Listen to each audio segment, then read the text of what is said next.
Welcome to ಮೋನಾಗೌಡ YouTube channel. ಎಲ್ಲಿ ಹೋಗ್ತಾ ಇದೀವಿ ಮನೆ? ಸೋಮನಾಥ್ಪುರ. ಯಾಕೆ? ಸುಮ್ಮನೆ ನೆನೆಯಿಂದ ಅಳ್ತಿದ್ದಲ್ಲ ಅದೇಳು. Okay, let's go. ಇವಾಗ ನಾವೊಂದು ಐತಿಹಾಸಿಕ ಸ್ಥಳಕ್ಕೆ ಹೋಗ್ತಾ ಇದೀವಿ. ಈ ಸ್ಥಳಕ್ಕೆ ಸಾವಿರಾರು ವರ್ಷದ ಇತಿಹಾಸವಿದೆ.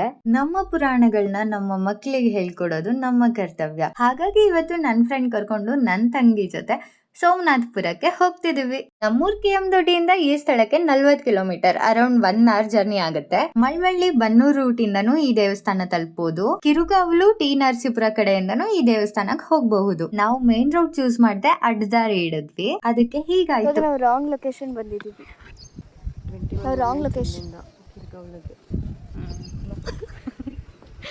ಅಕ್ಕ ಮಾಡಿರೋ ಮಿಸ್ಟೇಕ್ ಅಂದ್ರೆ ಜ್ಞಾನನೇ ಇಲ್ಲ ಅವ್ರಿಗೆ. ನಮ್ಗೆ ಅವರೇ ದಾರಿ ತೋರಿಸಿದ್ರು ಹೋಗೋಕ್ಕೆ. ನಾವು ರಾಂಗ್ ಲೊಕೇಶನ್ ಬಂದಿದ್ದೀವಿ.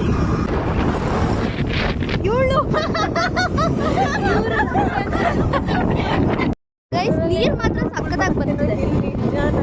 ಇಲ್ಲ ಅಂಕಲ್ ಅವ್ರು ಬಾಯ್ ಹೋಗೋ ದಾರಿ ಸಖತ್ತಾಗಿರ್ಬೇಕು ಅಂತಾನೆ ಮೇನ್ ರೋಡ್ ಬಿಟ್ಟು ಬೇರೆ ದಾರಿ ಚೂಸ್ ಮಾಡಿದ್ದು. ಹಾಗೆ ಅದೇ ತರ ಸಖತ್ತಾಗಿರೋ ವ್ಯೂನ ನೋಡ್ಕೊಂಡೆ ದಾರಿ ತಲುಪ್ತಾ ಇದೀವಿ. ಆಗಾಗ ಸಿಗುವಂತ ಕೆರೆಗಳ ಹತ್ರ ನಿಲ್ಸಿ ಮೀನ್ ಎಷ್ಟಿದೆ ಅಂತ ಲೆಕ್ಕ ಹಾಕಿ ಮುಂದಕ್ಕೆ ಹೊರಟಿದ್ದಾಯ್ತು. ಗೈಸ್, ನಾವ್ ಇವಾಗ ಕೆರೆಯಿಂದ ಹೊರಟಿದ್ದೀವಿ. ನಾನು ನಮ್ಮ ಜೊತೆ ಬಾಯ್ ಫ್ಯಾಮಿಲಿ ಬಾಯ್. ಹೋಗೋ ದಾರಿ ಮಧ್ಯ ನನ್ ತಂಗಿ ಸಿಕ್ತವ್ರಿಗೆಲ್ಲ ಬಾಯ್ ಮಾಡ್ತಾ ಎಲ್ರು ಕರಿತಾ ಕಾಲ್ ಎಳಿತಾ ಬರ್ತಿದ್ಲು. ಹುಡುಗಿ ಹೋಗ್ತಾ ಇದ್ರು, ಹುಡುಗಿ ಬಾಯ್ ಮಾಡೋಣ. ಹುಡುಗಿ ತಾತ ಬಾಯ್. ಆಯ್ ತಾತ. ಹಾಯ್ ತಾತ. ತಾತ ಕಿರ್ಗಾವ್ಲು ಹೋಗುತ್ತಾ ಇಲ್ಲಿ? ಕಿರ್ಗಾವ್ಲು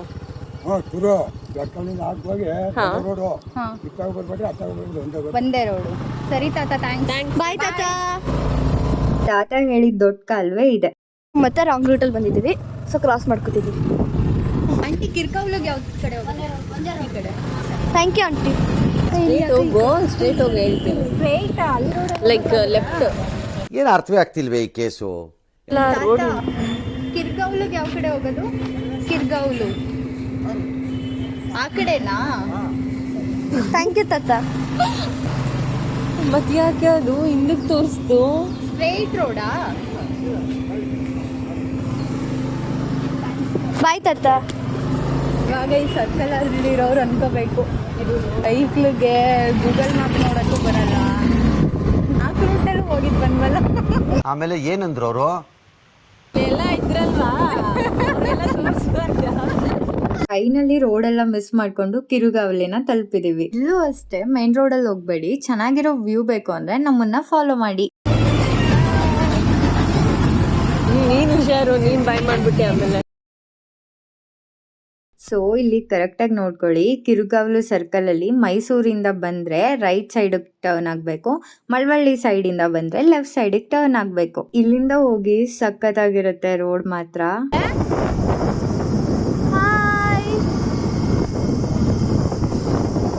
ಸೋಮನಾಥ ಅಂದ್ರೆ ಶಿವ, ಹಾಗಾಗಿ ಇದು ಶಿವನ್ ದೇವಸ್ಥಾನ ಅಂತ ಕೆಲವರು ಅನ್ಕೊಂಡಿರ್ತಾರೆ. ಆದ್ರೆ ಇದು ಶಿವನ್ ದೇವಸ್ಥಾನ ಅಲ್ಲ, ಬದಲಿಗೆ ಕಂಪ್ಲೀಟ್ ಆಗಿ ವಿಷ್ಣುವಿಗೆ ಸಂಬಂಧಪಟ್ಟ ದೇಗುಲ. 2 wheeler ಪಾರ್ಕಿಂಗ್ ಫೀಸ್ 10 rupees ತಗೊಂತಾರೆ. Timings 9 to 5:30. ಎಂಟ್ರಿ ಆಗ್ತಿದಂಗೆ ಎಂಟ್ರಿ ಟಿಕೆಟ್ ತಗೋಬೇಕು. 12 ವರ್ಷದ ಮೇಲ್ಪಟ್ಟವರಿಗೆಲ್ಲ 20 rupees ಪರ್ ಹೆಡ್ ಆಗಿರುತ್ತೆ. ಇಲ್ಲಿ ಕಾಣಿಸ್ತಾ ಇರೋಂತ QR ಕೋಡ್ ನ ಸ್ಕ್ಯಾನ್ ಮಾಡಿ ಆನ್ಲೈನ್ ಅಲ್ಲಿ ಟಿಕೆಟ್ ಪರ್ಚೇಸ್ ಮಾಡಬೇಕು. ಇವಾಗ ಈ ಕ್ಷೇತ್ರದ ಬಗ್ಗೆ ತಿಳ್ಕೊಳ್ಳೋಣ. ಆಗ್ಲೇ ಹೇಳ್ದಾಗೆ ಇದು ವಿಷ್ಣುವಿನ ದೇವಾಲಯ. ಈ ದೇವಸ್ಥಾನವನ್ನ ಹೊಯ್ಸಳರ ಕಾಲದಲ್ಲಿ ಕಟ್ಟಿಸಿರ್ತಾರೆ. ಈ ದೇವಸ್ಥಾನವನ್ನ ಕಟ್ಟಿಸಿ ಸುಮಾರು 770 ವರ್ಷಗಳಾಗಿವೆ. 1268ರಲ್ಲಿ ಸೋಮನಾಥ ಎಂಬ ದಂಡನಾಯಕ ಈ ದೇವಸ್ಥಾನವನ್ನ ನಿರ್ಮಾಣ ಮಾಡಿರ್ತಾರೆ. ಹಾಗಾಗಿ ಇದಕ್ಕೆ ಸೋಮನಾಥಪುರ ಎಂಬ ಹೆಸರು ಬಂದಿದೆ. ಎಲ್ಲ ದೇವಸ್ಥಾನದ ಮುಂಭಾಗದಲ್ಲೂ ಗರುಡಗಂಬ ಸ್ಥಾಪಿತವಾಗಿರೋದನ್ನ ನೀವೆಲ್ಲ ನೋಡಿರ್ತೀರಾ. ಆದ್ರೆ ಈ ದೇವಸ್ಥಾನದಲ್ಲಿ ಆ ಗರುಡಗಂಬ ಇಲ್ಲ. ಇಲ್ಲಿರೋದು ದೀಪಸ್ತಂಭ. ಅಲ್ಲೇನ್ ಕಾಣಿಸ್ತಿದೆ ಅದೇ ದೀಪಸ್ತಂಭ. ಗರುಡಗಂಬ ಮತ್ತೆ ದೀಪಸ್ತಂಭದ ವ್ಯತ್ಯಾಸವೇನಂದ್ರೆ, ಎಲ್ಲ ವಿಷ್ಣು ದೇವಸ್ಥಾನಗಳಲ್ಲಿ ಗರುಡಗಂಬ ದೇವಸ್ಥಾನದ ಮಧ್ಯ ಭಾಗದಲ್ಲಿರುತ್ತೆ, ಮುಂಭಾಗದಲ್ಲಿ. ದೀಪಸ್ತಂಭ ಅಂದ್ರೆ ಆಗಿನ ಕಾಲದಲ್ಲಿ ಯಾವುದೇ TV, ನ್ಯೂಸ್ ಪೇಪರ್ ಏನು ಇರ್ಲಿಲ್ಲ ಅಲ್ಲ, ಆವಾಗ ಕಂಬದ ಮೇಲೆ ದೀಪ ಹಚ್ಚಿ ಇಡ್ತಿದ್ರು. ಆವಾಗ ಇಲ್ಲಿ ಏನೋ ಫಂಕ್ಷನ್ ಆಗ್ತಿದೆ ಅಂತ ಊರಿನ ಜನಕ್ಕೆಲ್ಲ ಗೊತ್ತಾಗ್ತಿತ್ತು. ಇದು ಎರಡರಲ್ಲಿ ಯಾವ್ದಾದ್ರು ಒಂದು ಎಲ್ಲ ದೇವಸ್ಥಾನಗಳಲ್ಲೂ ಇದ್ದೇ ಇರುತ್ತೆ. ಈ ದೇವಸ್ಥಾನವನ್ನ ನೀವು ನೋಡಿದ್ರೆ ಒಂದೇ ಕಡೆ 3 ಗರ್ಭಗುಡಿಗಳಿದಾವೆ. ಒಂದು ವೇಣುಗೋಪಾಲ ಸ್ವಾಮಿ ಅಂದ್ರೆ ಕೃಷ್ಣ, ಮತ್ತೊಂದು ಕೇಶವ ಹಾಗೂ ಮಗದೊಂದು ಜನಾರ್ದನ ದೇವರುಗಳದ್ದು. ದೇವಸ್ಥಾನದಲ್ಲಿ ಯಾವುದೇ ಪೂಜೆ ಪುನಸ್ಕಾರಗಳು ನಡೆಯಲ್ಲ. ಕಾರಣ ಇಷ್ಟೇ, 2 ಬಾರಿ ಮುಸ್ಲಿಮರು ಈ ದೇವಸ್ಥಾನವನ್ನ ಆಕ್ರಮಣ ಮಾಡಿರ್ತಾರೆ. ಮೊದಲನೇ ಸಲ 1911ರಲ್ಲಿ ದೆಹಲಿ ಸುಲ್ತಾನ ಮಲಿಕ್ ಕಾಫೂರ್ ಎಂಬುವರು ದಾಳಿ ಮಾಡ್ತಾರೆ. ಸೆಕೆಂಡ್ ಟೈಮ್ 1326ರಲ್ಲಿ ಮೊಹಮ್ಮದ್ ಬಿನ್ ತುಗ್ಲಕ್ ಅವರು ದಾಳಿ ಮಾಡ್ತಾರೆ. ಆಗ ಮೇನ್ ಕೇಶವ ಮೂರ್ತಿ ಏನಿದೆ ಅದನ್ನ ಸಂಪೂರ್ಣವಾಗಿ ನಾಶ ಮಾಡ್ತಾರೆ. ಹಿಂದೂ ಸಂಪ್ರದಾಯದಲ್ಲಿ ಭಿನ್ನವಾಗಿರೋ ಮೂರ್ತಿಗಳನ್ನ ಪೂಜೆ ಪುನಸ್ಕಾರ ಮಾಡಲ್ಲ ಅನ್ನೋ ಪದ್ಧತಿ ಇದೆ. ಹಾಗಾಗಿ ಈ ದೇವಸ್ಥಾನಗಳಲ್ಲೂ ಪೂಜೆ ಪುನಸ್ಕಾರ ನಡೆಯಲ್ಲ. ದೇವಸ್ಥಾನವನ್ನ ಹೊಯ್ಸಳ ಶೈಲಿಯಲ್ಲಿ ನಿರ್ಮಾಣ ಮಾಡಿದ್ದಾರೆ. ಇದು ತ್ರಿಕುಟಚಲ ದೇವಸ್ಥಾನ, ಅಂದ್ರೆ ಒಂದೇ ಜಗುಲಿಯಲ್ಲಿ 3 ಗರ್ಭಗುಡಿಗಳಿದಾವಲ್ಲ, ಅದಕ್ಕೆ ತ್ರಿಕುಟ ಅಂತ ಕರೀತಾರೆ. ಅಂಡ್ ಇದನ್ನ ಸ್ಟಾರ್ ಶೇಪ್ ಫೌಂಡೇಶನ್ ಮೇಲೆ ಕಟ್ಟಿದ್ದಾರೆ. ಒಳಗಡೆ ಹೋಗ್ತಿದಂಗೆ ವಿಷ್ಣುವಿನ ದ್ವಾರಪಾಲಕರು ಜಯ ಮತ್ತು ವಿಜಯ ಮೂರ್ತಿಗಳನ್ನ ನೋಡ್ಬೋದು. ಹೋಲ್ ಮಾಡಿ ರಾಡ್ ಅನ್ನು ಹಾಕಿದಾರಲ್ಲ, ಅದು 1958 ಅಲ್ಲಿ ಆರ್ಕಿಯಾಲಜಿ ಡಿಪಾರ್ಟ್ಮೆಂಟ್ ಅವರು ಹಾಕಿರುವಂತದ್ದು. ಇನ್ನು ದೇವಸ್ಥಾನದ ಒಳಗಡೆ 18 ಕಂಬಗಳಿದಾವೆ, 16 ಸೀಲಿಂಗ್ಗಳಿದಾವೆ. ಸೀಲಿಂಗ್ ಅಂದ್ರೆ ಚಾವಡಿಗಳು ಈ ತರ. ಇನ್ನು ಇಲ್ಲಿನ ಕಂಬಗಳ ಬಗ್ಗೆ ಹೇಳ್ಬೇಕು ಅಂದ್ರೆ ಇದನ್ನ 5 ಪೀಸಿಂದ 1 ಕಂಬ ಮಾಡಿದ್ದಾರೆ. ಪೀಠ, ಕಂಬ, ಕುಂಭ, ಕಟಿ, ಬರವಾಹಕ ಇದು 5 ಪೀಸು. ಇದನ್ನ ಸಂಸ್ಕೃತದಲ್ಲಿ ಪಂಚಶಿಲ ಸ್ತಂಭ ಅಂತಾನೂ ಕರೀತಾರೆ. ಪಂಚ ಅಂದ್ರೆ 5, ಶಿಲಾ ಅಂದ್ರೆ ಕಲ್ಲು, ಸ್ತಂಭ ಅಂದ್ರೆ ಪಿಲ್ಲರ್. ಕಂಬ ಮಾಡಕ್ಕೆ ಮಷಿನ್ಸ್ ಎಲ್ಲ ಯೂಸ್ ಮಾಡಿಲ್ಲ. ಲೇತಲ್ಲಿ ಆನೆ ಮತ್ತೆ ಕುದುರೆಗಳನ್ನ ಯೂಸ್ ಮಾಡ್ಕೊಂಡು ಅದನ್ನ ಸುತ್ಸಿ ಈ ಕಂಬಗಳನ್ನ ಕೆತ್ತನೆ ಮಾಡಿದ್ದಾರೆ. ಇನ್ನು ವೆಂಟಿಲೇಷನ್ ಬಗ್ಗೆ ಹೇಳೋದಾದ್ರೆ ಔಟ್ಸೈಡ್ ಸ್ಟಾರ್ ಶೇಪ್ ಇದ್ರೆ ಒಳಗಡೆ ಸ್ಕ್ವೇರ್ ಶೇಪ್ ಕಾಣಿಸುತ್ತೆ. ಆರ್ ಔಟ್ಸೈಡ್ ಸ್ಕ್ವೇರ್ ಶೇಪ್ ಇದ್ರೆ ಇನ್ಸೈಡ್ ಸ್ಟಾರ್ ಶೇಪ್ ಇರುತ್ತೆ. ಎಷ್ಟು ಅದ್ಭುತ ಅಲ್ವಾ? ಇನ್ನು ಸೀಲಿಂಗ್ ಗಳ ಬಗ್ಗೆ ಹೇಳ್ತಿದ್ದೆ ಅಲ್ವಾ, ಇದನ್ನ ಭುವನೇಶ್ವರಿ ಅಂತ ಕರೀತಾರೆ. ಎಷ್ಟೆಲ್ಲ ಕೆತ್ತನೆ ಮಾಡಿದ್ದಾರೆ ಗೊತ್ತಾ? ವಾದ್ಯಗೋಷ್ಠಿಗಳು, ಕಮಲದ ಮೊಗ್ಗುಗಳು, ಹಸುವಿನ ಪಾದಗಳು, ಹೀಗೆ ಹಲವಾರು ರೀತಿಯಾಗಿ ಕೆತ್ತನೆ ಮಾಡಿದ್ದಾರೆ. ಎಲ್ಲದರ ಮಧ್ಯದಲ್ಲಿ ಕಮಲವನ್ನ ಕೆತ್ತನೆ ಮಾಡಿದ್ದಾರೆ. ಇದನ್ನ 16 ಸೀಲಿಂಗ್ಗಳಲ್ಲೂ ಕಮಲದ ಒಂದೊಂದೇ ಸ್ಟೇಜ್ ನ ಅಂದ್ರೆ ಮೊಗ್ಗಿಂದ ಕಮಲ ಅರಳಿರೋವರೆಗೂ ಕೆತ್ತನೆ ಮಾಡಿದ್ದಾರೆ. ವಿಷ್ಣುವಿನ ಪತ್ನಿ ಲಕ್ಷ್ಮಿಗೆ ಕಮಲ ಅಚ್ಚುಮೆಚ್ಚಾಗಿರೋದ್ರಿಂದ ಈ ಕೆತ್ತನೆ ಮಾಡಿದ್ದಾರೆ. ಮೊದಲು ದೇವಸ್ಥಾನ ಕಟ್ಟಿದಾಗ ಯಾವುದೇ ಬಾಗಿಲನ್ನ ಅವ್ರು ಮಾಡಿಸಿರ್ಲಿಲ್ಲ. 1958 ಅಲ್ಲಿ ಆರ್ಕಿಯಾಲಜಿ ಡಿಪಾರ್ಟ್ಮೆಂಟ್ ಅವರು ಬಾಗಿಲನ್ನ ಹಾಕಿಸಿರೋದು. ದೇವಸ್ಥಾನ ಕಟ್ಟಿದ್ಮೇಲೆ 45 ವರ್ಷ ಇಲ್ಲಿ ಪೂಜೆ ನಡೀತಾ ಇತ್ತು. ಅದಾದ್ಮೇಲೆ ಯಾವಾಗ ದಾಳಿ ಆಯ್ತೋ ಅವಾಗಿಂದ ಪೂಜೆನ ಮಾಡ್ತಿಲ್ಲ. ಇವಾಗ ನೀವೇನ್ ನೋಡ್ತಿದ್ದೀರಾ, ಇದು ಕಂಪ್ಲೀಟ್ ಆಗಿ ಅರಳಿರುವಂತ ಹೂವು. ಮೇನ್ ವಿಗ್ರಹ ಕೇಶವ ದೇವ್ರ ಏನಿದೆ ಅದ್ರ ಮುಂಭಾಗ ಅಕ್ಕಪಕ್ಕದಲ್ಲಿ ಗಣೇಶ ವಿಗ್ರಹ ಸಹ ಕೆತ್ತನೆ ಮಾಡಿದ್ದಾರೆ. ಎಲ್ಲ ವಿಗ್ರಹಗಳಲ್ಲೂ ಏನಾದ್ರೂ ಒಂದ್ ಹಾಳು ಮಾಡಿರ್ತಾರೆ. ಅದರಲ್ಲಿ ಗಲ್ಲದ ಹತ್ರ ಮತ್ತೆ ಕೊಳಲನ್ನ ನಾಶ ಮಾಡಿದ್ದಾರೆ.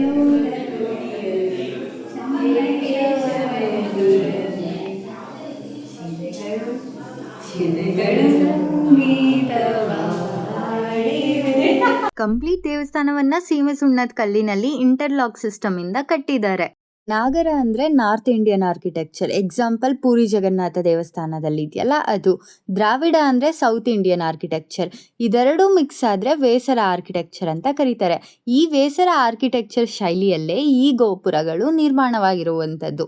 ದೇವಸ್ಥಾನದ ಸುತ್ತ ವಿಷ್ಣುವಿನ 10 ಅವತಾರಗಳೇನಿದೆ ಅಲ್ಲ ಅದನ್ನ ಕೆತ್ತನೆ ಮಾಡಿದ್ದಾರೆ. ಆದ್ರೆ 10ನೇ ಅವತಾರ ಕಲ್ಕಿಯನ್ನ ಕೆತ್ತನೆ ಮಾಡಿಲ್ಲ. ಯಾಕಂದ್ರೆ ಕಲ್ಕಿ ಅಂದ್ರೆ ಅಂತ್ಯ. ಸೊ ಇದು ಅಂತ್ಯವಾಗ್ಬಿಡುತ್ತೆ ಅನ್ನೋ ನಂಬಿಕೆಯಿಂದ ಕಲ್ಕಿಯನ್ನ ಕೆತ್ತನೆ ಮಾಡಿಲ್ಲ. ಈ ದೇವಸ್ಥಾನದ ಸುತ್ತ ಸುಮಾರು 194 ವಿಗ್ರಹಗಳಿದಾವೆ. ಇದ್ರಲ್ಲಿ 164 ವಿಷ್ಣುವಿನ ವಿಗ್ರಹಗಳೇ ಇರೋದು. ಸಣ್ಣ ವಿಗ್ರಹಗಳು 6000 ಇದಾವೆ. ಇದ್ರ ಜೊತೆಗೆ ರಾಮಾಯಣ, ಮಹಾಭಾರತ, ರಾಮಲೀಲೆ ಎಲ್ಲವನ್ನು ಕೆತ್ತನೆ ಮಾಡಿದ್ದಾರೆ.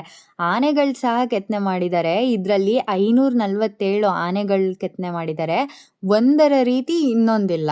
ಲಾಸ್ಟ್ ಕ್ಲಿಪ್ಪಿಂಗ್ ಅಲ್ಲಿ ನೀವೇನ್ ನೋಡಿದ್ರಿ ಅದು ಈ ದೇವಸ್ಥಾನದ ಇತಿಹಾಸ ಹಳೆಗನ್ನಡದಲ್ಲಿ ಬರ್ದಿರ್ತಾರೆ. ಕಂಪ್ಲೀಟ್ ಆಗಿ ಎಲ್ಲ ನಮಗೆ ಅರ್ಥ ಆಗಲ್ಲ, ಹಾಗಾಗಿ ಗೈಡ್ನ ತಗೊಂಡ್ರೆ ಒಳ್ಳೇದು. ಬಾ, ಯಾವ ಪ್ಲೇಸ್ಗೆ ಹೋದ್ರು ನಿಂದಿದೊಂದು ರಾಮಾಯಣ.